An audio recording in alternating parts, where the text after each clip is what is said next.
Welcome back to the shop. Today we're going to teach Benjamin about a bit brace.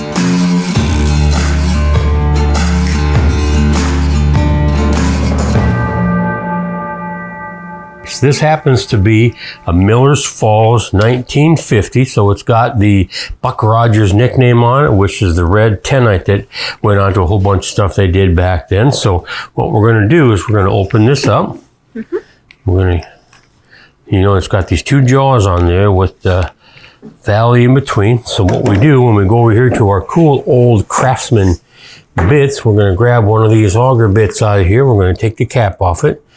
That's just a little old bobber that came in that box at one time. So this, you'll see, has the square shank on it. We're going to put that down in there. And then we'll tighten this up right around it. And that's what's going to hold this in place. Pretty cool, huh? We're going to tighten that up real good.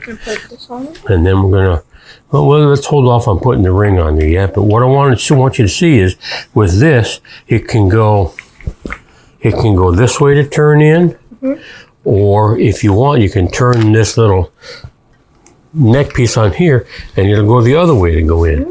And what's really cool about it is if it goes so far, you can stop and you can ratchet it. So if you've got a limited space that you can work in where you can't turn it all the way through, you can turn it part way through by ratcheting it that way, which is pretty cool.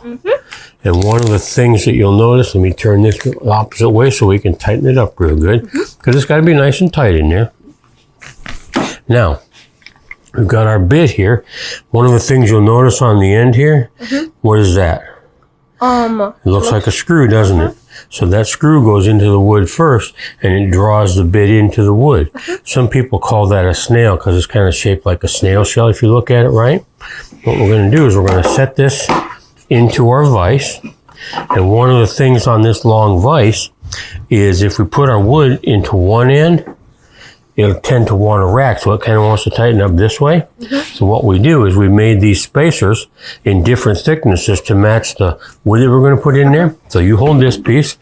I'm going to open the vise up. We're going to put this spacer down in the other end to compensate for the racking. And now we're going to pull that up nice and tight. So see, the jaws on our vise now are nice and straight. And we're going to put this in there. We're going to basically hold our hand underneath it here. We'll get to that in a second. And then we're going to drive it in like this. Now, if I'm holding it here and turning this way, what I want to do is I want that ring to be right in the middle here.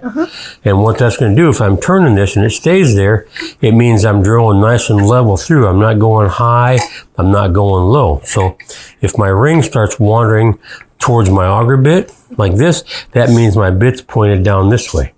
Well, I don't want that to be, so that's why when it migrates forward like that, it tells me I've got to lower this end down to keep that in the middle. If it starts coming back the other way, it means I'm coming down this way on it, so it comes up in here. So I want to get that in the middle. I want to hold it to my bits nice and level across there, and take it right in. And this good old-fashioned bit and brace is going to cut that hole really nice. Now I'm going to want to look until I see the end of that snail coming through the other side. That's it. It's coming through. Yeah. So if we've got a hole there, what I'm going to do is I'm going to back this out. And then I'm going to turn our board around. I'll loosen up, you turn the board around. There we go. And then if we put our bit brace back in that same hole and come at it from this side, then we don't get a tear off on it. We're kind of coming at it from both sides. And we've got our ring nice and centered there. So we're going square, and there we go. We've got a nice clean hole in our board that's no tear out on this side and no tear out on that side. That's a perfect cut. And we didn't have to plug it in. We didn't have to worry about the batteries being drained or anything like that.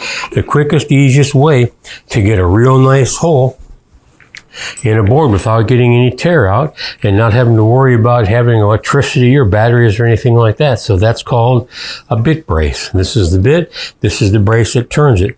This one happens to be, like we talked earlier, a Miller's Falls from about 1950. So right there, that's how you operate a bit brace. Pretty cool, huh? Easiest way to make a cool hole. So with that, you go ahead. Let's see, you go jump over here and you make a nice hole in there.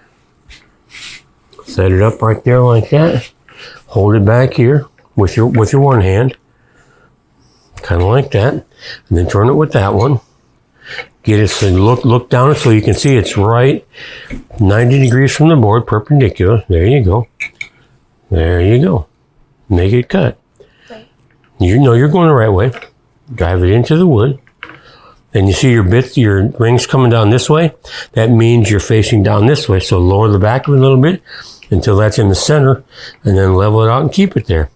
That ring trick is a really good one. It helps you make sure your holes are nice and straight up and down. Now it's coming back this way a little bit, isn't it? So you bring that end up. Ooh, a little too far. Back it down a little bit. Bring that end down. Yeah, you're always going clockwise with it to go in. Lower that side because your ring has come all the way up here. When that gets in the center, then you're level. Now bring it up. There you go. You got the hang of it. That ring trick is the easiest way to make sure that your hole is going to be straight up and down. Oh, you're not through yet. Go all the way through. Just to see what we get for tear out on the opposite side. We can show people what that looks like too, and you can see what the tear out looks like. Keep putting the pressure on. Keep turning it. There you go. Now back it out. Other way. There you go. There you go. All the way. Now you can see what it did. You get back over here. You can see when we came from both sides, it was nice and clean. When we just went through one side, it's nice and it's all tore out.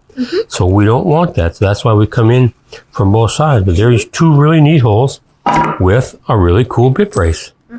Very cool. That's our shop tip of the day, teaching Benjamin how to operate a bit brace. Questions, comments, leave them down below. As always, thank you for stopping by. Bye.